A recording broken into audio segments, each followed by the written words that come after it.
back in 2010, Texas and 5 other Big 12 schools were invited to and almost left for the Pac-10, forming a 16-team super conference, if you can even call it that anymore.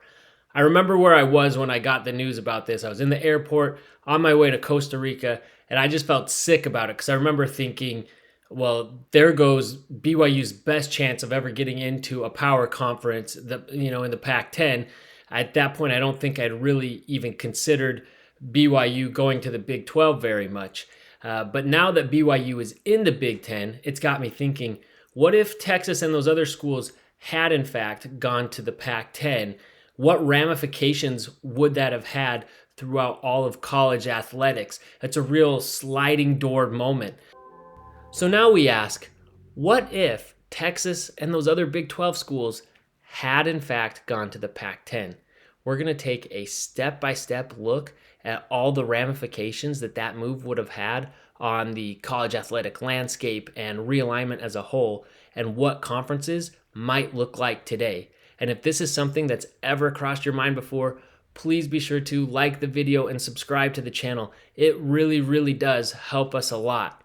Now, let's find out. First, let's start with the conference landscape as it existed in 2010. So we've included on here the Power 6 conferences, the sixth one being the Big East, of course, and then we've also included the Mountain West because they are going to come into play in this video. Also, they were the most dominant of the non-P6 conferences at the time, and plus there's just a lot more room out west to include them. So when I look at this, this is what looks right to me because this is how the conferences were made up pretty much all my high school and college years. And so I know conferences are always changing and you just have to get used to that, but call me a curmudgeon, but this is how I feel like conferences should be made up. Anyway, all the conference realignment that came from this point on began when the Big Ten announced that they were looking to add a 12th member so that they can then also have a conference championship game. They shopped around, they looked at Rutgers, they looked at Mizzou, but as we know, they ultimately settled on Nebraska. But while that was going on, Texas and 5 other schools from the Big 12 were in talks with the then Pac-10 conference to join up and form a 16-team super conference, if you can even call it that anymore. But there were some holdups with Texas doing Texas things and trying to throw its weight around. They even tried to so I didn't say the schools that were included were Texas, OU, OSU, Texas A&M, Texas Tech, and Colorado. And apparently Texas wanted to even try to swap out Colorado for Baylor to give them a stronger voting bloc of Texas schools in the conference. And anyway, so negotiations were going back and forth, and the Pac-10 changed its blanket invitation to those 6 schools to individual invitations. And Colorado took that invitation. They jumped at it before they had a chance to get left behind, and they were actually the first domino of that. And the Boise State was added to the Mountain West as well. And then the next day, Nebraska officially was invited to the Big Ten. And then sadly, the Big 12 would have been left with just these 5 schools, effectively killing the conference because all of this happened in mid-June, giving the conference only 2 weeks, probably less, to find other schools to invite them, have them accept the invitation, and do all that by the July 1st deadline in order to join by the following season. Otherwise, their conference would have been left like this. So I think more realistically, their only option would have been to join another conference. And those only options really would have been either the Mountain West or the Big East. So let's take a look at these. Let's look at the Mountain West first. As a BYU fan, I would have been thrilled to have these other schools join the Mountain West. It was already the strongest of the non-P6 conferences. And with Boise State also joining the conference, that would have given them 3 schools outside of the Big 12 who had been to BCS Bowls in Boise State, Utah, and TCU. Also, BYU was often at the top of the conference. Yet San Diego State was formidable. Air Force was always a tough out. And so this was actually pretty solid football conference. And then in basketball, you had San Diego State, UNLV, New Mexico. So the Mountain West had a lot going for it, and it was always arguing that it should have been included amongst the Power Six conferences. And with the addition of these five schools from the Big 12, it would have only bolstered its case. However, that would have been a risk for these Big 12 schools, not knowing if they would be able to keep their BCS conference, their Power Six conference status alive if they join the Mountain West. Also, BYU, for one, and other schools in the Mountain West were getting frustrated with the TV deal with the Mountain and for the lack of exposure that it provided its schools. I lived in Provo at the time and could not watch BYU away games. So, very frustrating. And I don't know if these schools would have wanted to join with that. And then on the other hand, we have the Big East. Probably more of an awkward cultural fit for the Final Five Big 12 teams. And out of the P6 schools, they were definitely the worst at football, but they were still a P6 and they did still have that automatic qualifier to BCS Bowl. So I think that would be very appealing to them. And then also when you think about Big East basketball and then having Kansas there or even Baylor and Kansas State, I mean, imagine that. Additionally, we have these comments from Bill Self on this exact topic saying that then the Big East would have came and got us and KSU and Iowa State and Missouri. Interesting that he left Baylor off of that, but let's throw Baylor in there too because we know that later that year the Big East did go and extend an invite to TCU. And so we know that there would be interest for them to get into Texas. And I'll touch upon that more in a second. And Bill Self goes on to say, so they're covering themselves to make sure that whenever the Big Ten does whatever they do, they'll still have enough football playing schools to make sure that they keep their BCS football bid alive. So not only would the remaining Big 12 schools be looking for somewhere where they could keep a BCS, but where they could keep their BCS status, but the Big East is also in a position at this point in time that they are aware that schools could come poaching. Again, we mentioned in the Big Ten search for a 12th member that they had come sniffing around some of the Big East schools. And so it's something that they're considering that they really got to fortify their ranks as well. So it seems like this really would have been an opportunity that benefited both sides, kind of throwing a lifeline to both sides here. Here's what the entire Big East Conference would have looked like, including the non-football playing schools. This thing is a behemoth, but imagine in basketball you have some great matchups. And the nice thing about it is these Midwest non-football playing schools actually help bridge the gap with the new Big 12 members into the Big East. So here's how conference realignment would have looked at the end of 2010 based on invitations given and accepted by teams. Now, the official changeover would not happen until July 1st of 2011, or if any invitation came after, say, TCU, by the time the Big 12 schools joined with the Big East, got the invite to join them after July 1st, they wouldn't be able to join until July 1st of 2012, which is how it actually played out. Their plan was to join the Big East in July of 2012. So, but again, this just reflects all the invitations that were given by the end of the year. So we go into 2011 and everything is very kumbaya. The final five schools of the Big 12 are saved and the Big East is strengthened. Everyone's feeling good. But then along comes the ACC and steals away Pitt and Syracuse, just as it actually happened. Some might want to argue that there is a chance that Pitt and Syracuse would choose to stay in this strengthened version of the Big East instead of going to the ACC, but I don't think there's any chance they would pass up that opportunity to go to a more prestigious conference, one with better athletics, one that fit better geographically, a conference that had blue bloods in it and is still very strong in terms of basketball.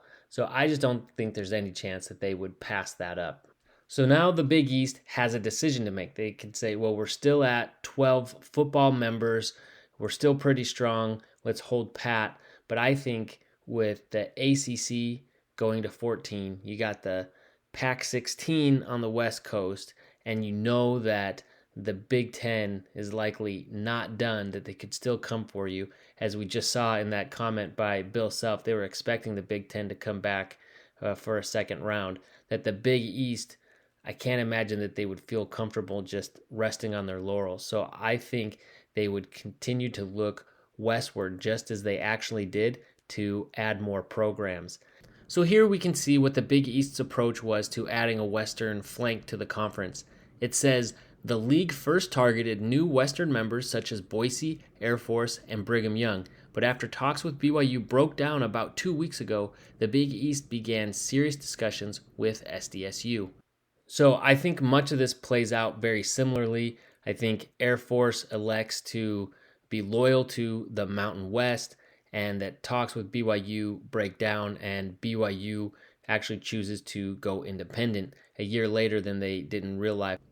And I should elaborate in regards to the talks between the Big East and BYU breaking down, because it seems pretty far-fetched considering all BYU did to get into the Big 12 today, that at one point they would let negotiations get in the way between them joining a Power 5 conference. But not only did it happen with the Big East, it also happened with the Big 12. We see that they were originally a target for the Big 12. And I should go back and elaborate in regards to the talks between BYU and the Big East breaking down, because considering all that BYU did to get accepted into the Big 12 this time around, it seems hard to believe that there was a point in time that they would let negotiations get in the way between them joining a Power 5 conference. But this actually was not the first time it happens. And if we go back to earlier in the year, we see that they were actually in consideration from the Big 12 as well, that it had also happened with the Big 12. Here it says Big 12 talks with BYU hit a snag last week, and this is due to television. It says apparently BYU wanted assurances from the Big 12 that it would appear on national television a minimum unspecified number of times per season, and also the permission to show some of their own games on BYU TV. So it actually happened between BYU and two separate Power 6 conferences twice in 2011. And then there's Boise State. I think they're all over this. But San Diego State did not come into the picture until all the other schools came out, and Boise still needed a travel partner. And I think this is where Utah comes in. Not only are they closer with Boise, but this would have given the Big East two programs that had been to and won two BCS Bowl games each. So San Diego State is out, and Boise and Utah are added to the Big East. And here's what realignment would have looked like at the end of 2011. Notice the Mountain West adds UTEP to replace Boise. In April of 2012, we get the announcement of the college football playoff. And while this is not directly related to realignment, it will have a big impact as schools continue to jockey and try to put themselves in the best position possible to make the playoff. So 2012 starts out much the same way, with the Big Ten going to grab two schools in major markets to get as many eyeballs as possible on their new Big Ten network. Nothing in this scenario has changed the schools available to the Big Ten or their objective in this scenario, so I say they still grab Rutgers and Maryland. Which means that the ACC finds itself in the same predicament of needing to fill the hole that Maryland left behind. And because Boston College would still get in the way of the ACC adding UConn, they end up going with Louisville, and I don't see anything in this scenario that would have made this outcome any different. Which means that the Big East says goodbye to two more of its members from the past decade. And since other conferences are growing and the Big East continues to look unstable, I think that they would continue to add to try to strengthen their ranks. And this time around, I don't think BYU says no. One, they can join their rival Utah in a Power 5 conference. And two, with the college football playoff looming overhead, they need to position themselves as well as they can to be in contention for a playoff spot. And obviously, the best way to do that is by joining a Power 5 conference, which the Big East still is at this point. And for the second spot, there are a few schools that would have made a lot of sense, but I'm going to go with Houston because they were one of the first schools added by the Big East this time around. And then also in 2016, when the Big 12 was looking to expand, Houston was named as perhaps the top contender. And then they were obviously a top contender this last time around when the Big 12 actually did expand. Now, a couple other options would have made a lot of sense. UCF, who would have made a lot of sense. They were also an early addition to the Big East. And then there's also all the reasons that the Big 12 ended up adding them this time around. Although, keep in mind, this was prior to their quote-unquote national championship season. So they didn't quite have their success in football established as well at this point. And then there's also Navy, who makes tons of sense as well. They were another early addition to the Big East. They're in a very populated area in Maryland near the DC market, not to mention their national fan base. But they would have been a football-only member at this point, which in some ways maybe that would have been an advantage since the Big East still had all the non-football playing schools, so to help balance that out. But for those reasons, I am going to go with Houston. But the point remains that the Big East continues to change and look very different than how it did just 2 years prior. So here's a look at what the entire conference would look like, including the non-football playing schools, and it just really does not seem to make a lot of cohesive sense anymore. So just like we saw in actuality, Notre Dame is going to leave the Big East and make its alliance with the ACC, and the non-football playing schools are going to break away and take the Big East name with them, leaving this group of schools to rebrand itself and its conference as the American. And that takes us through 2012. So this brings us to 2013. And in reality, the SEC only expanded to 14 teams because Texas A&M, a big brand with a footprint in Texas, obviously, became available and wanted into the SEC. And that happened really quickly, and they kind of had to scramble to add a 14th member. But in this scenario, we're going to say that the SEC still decides to expand to 14 teams, and that's because all the other power conferences have at least 14 members, and they don't want to be disadvantaged as they move into the college football playoff era. So who would the SEC consider? Well, looking at what actually happened, it says that they looked at Clemson, Florida State, obvious, but we know that there were some issues because there's the SEC's gentleman agreement that they won't add any schools from the states of existing members, but they looked at them. Missouri was a top candidate, and then also West Virginia, Virginia Tech, and NC State. Now, each of these schools was a great candidate in its own right, but I don't know what the ACC was able to do if the SEC was really looking at these schools to keep them from jumping ship and going to the SEC. I wonder if the pitch to these schools of saying, hey, your access to a spot in the new college football playoff and your path to get there is going to be a lot easier than if you go to the SEC and you're going to be in the middle or the bottom of that conference. Anyway, the SEC was left with their top two candidates of Missouri and West Virginia, but this time they don't have to choose between the two. They end up taking both of them. And a side note, this article saying that the candidates were down to two actually came before this article, which said that there's a number of candidates. So I'm not sure what that was, but it goes to show that when there's realignment, there's always lots of rumors and lots of conjecture going on out there when reality is probably something very different. And that still holds true today. That means the American is down two more prominent members, and they really have to scramble and figure out what they're going to do next. They have to ask themselves, does it make sense to continue to add more schools and potentially dilute the value of the conference? Or is it worth it to try to add more schools to gain stability when you know that the other conferences keep coming around and picking teams off.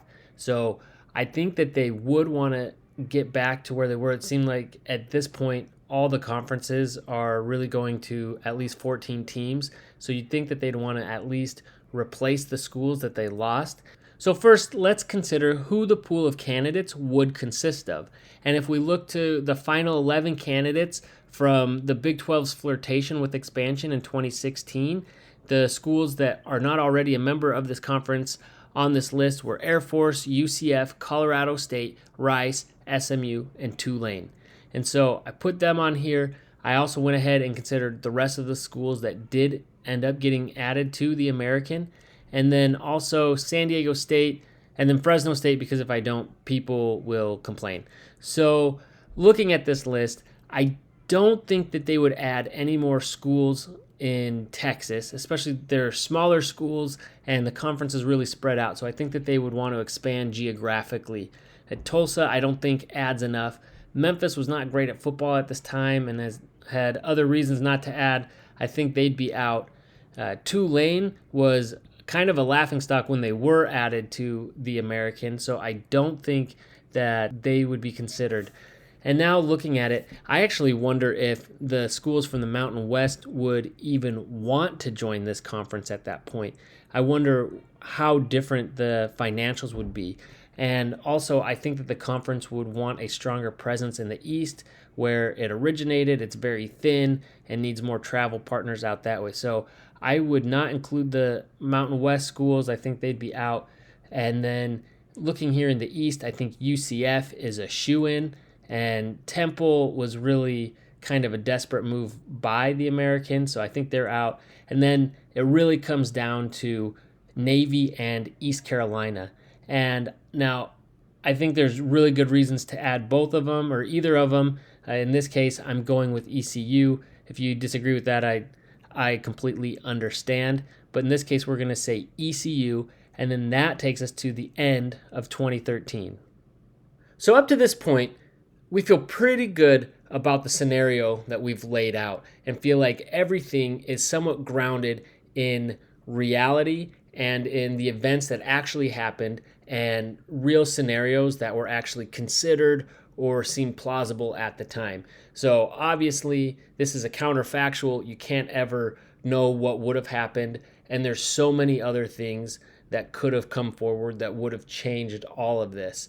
But based on what we do know and what we can assume, we feel pretty confident up to this point that this is about as likely of a scenario as any that someone could come up with. So not saying that this would have happened, but that this one makes sense based on what we do know.